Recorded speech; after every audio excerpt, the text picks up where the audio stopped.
Item: SCP-1790. Code name: Layla. Object Class: Keter.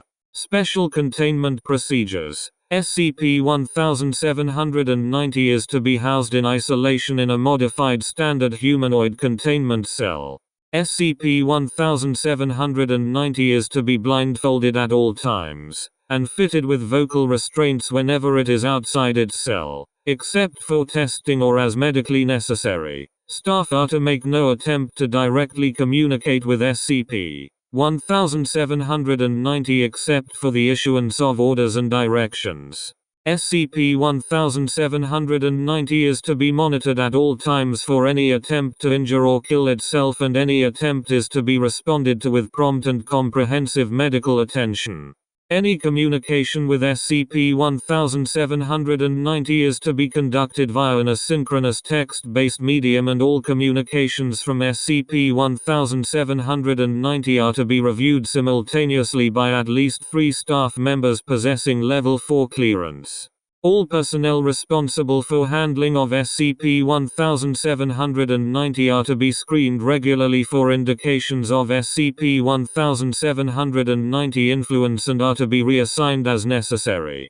If and when SCP-1790 dies, the Foundation is to canvass all hospitals and licensed midwives within a 500-kilometer radius of the location where death occurred and identify all persons born within 1 hour before or after declared time of death. All persons so identified are to be covertly monitored until such time as the new instance of SCP-1790 can be identified, at which time it is to be taken into custody immediately and contained as per the above paragraph. In the event that any monitored individual dies of self-inflicted or violent injuries before SCP-1790 can be identified, a secondary canvass and identification of potential subjects is to be made. In the event that SCP-1790's death occurs in a region where the identities and locations of newborn infants cannot be accurately compiled, or when the number of potential subjects exceeds the Foundation's ability to track, Procedure Antipus may be enacted at O5 discretion.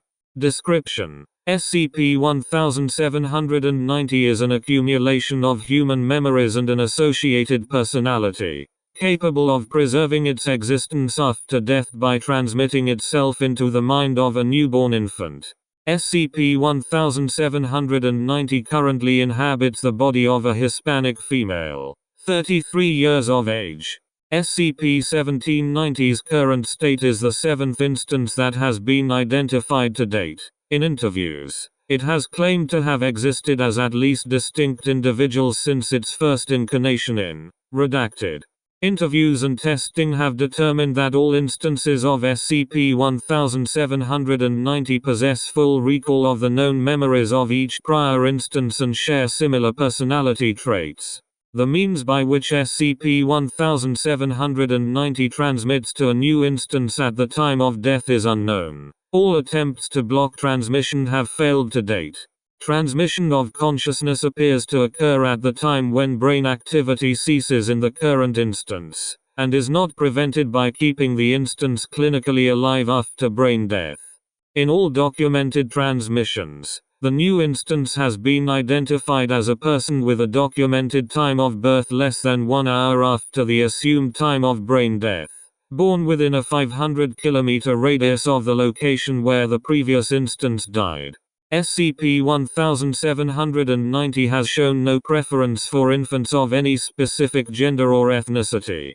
All instances of SCP-1790 have been noted to possess a high degree of natural charisma and rhetorical skill, and have been demonstrated to be highly capable of convincing others to follow their instructions.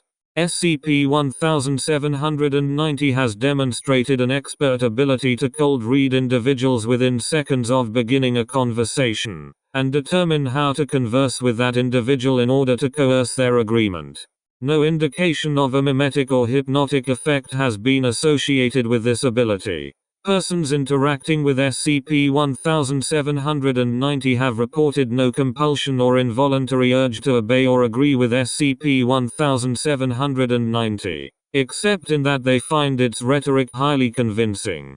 SCP-1790's persuasive abilities are maximized when it is able to converse with another person face to face, covering SCP-1790's eyes, removing the second party from its physical presence, or conducting a conversation in writing rather than verbally inhibit its ability to read and persuade other persons.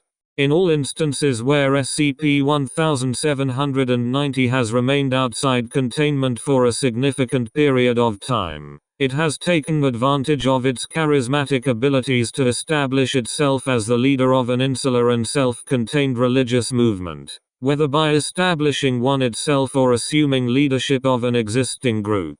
Once in a position of leadership, SCP-1790 will induce the evolution of rites within the sect idolizing mass murder and ritualized human sacrifice, and will, if not taken into containment, eventually organize and carry out a large-scale covert campaign of ritualized murders targeted against the general population within its area of influence.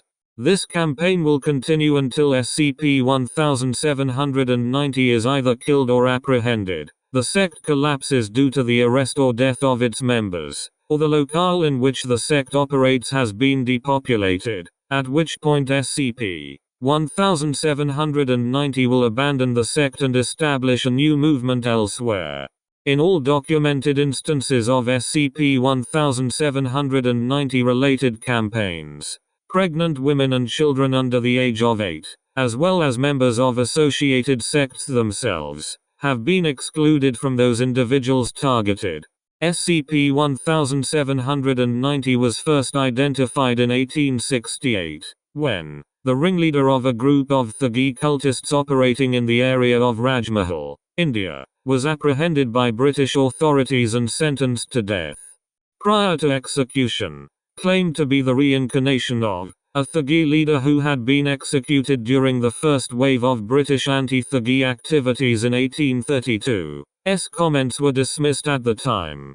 In 1893, 22 years after British authorities in India had declared the Thuggee movement extinct, a new Thuggee cell was found to be operating near Delhi, led by who similarly claimed to be the reincarnation of and was transported to Great Britain and placed in custody there until his death of natural causes in 1899. In 1916, a string of murders in London with a methodology similar to that used by the Thuggee was traced to an Irish-born woman, who told police upon apprehension that I have lived 1,000 years and will return and kill again and again until I kill my Majnun, and he rises anew from the slaughter. After the connection was discovered between and the previous subjects, she was surrendered into Foundation custody. The name Majnun referenced by SCP-1790 has been identified by Foundation historians as referring to Qays ibn al-Mulawar, a figure from Persian folklore who was involved in a forbidden romance with Layla, the daughter of a man who refused to allow their marriage. The degree to which SCP-1790 identifies with this figure has not been determined. Memo from Dr. Samesh. I am concerned that SCP-1790 is getting better at hiding itself from us each time it is reborn. We did not apprehend its most recent form until it was nearly 30 years old and had killed several dozen people. SCP-1790 has had nearly a century to learn the way the Foundation operates and what we look for when it reincarnates, and its natural charisma goes a long way towards stopping its parents and family suspecting that anything is amiss. I recommend that we relocate SCP-1790 to a more isolated region and establish a more severe revision of procedure and TIPA so that future instances can be identified in their infancy. Request received. Ethics Committee review pending 05-12.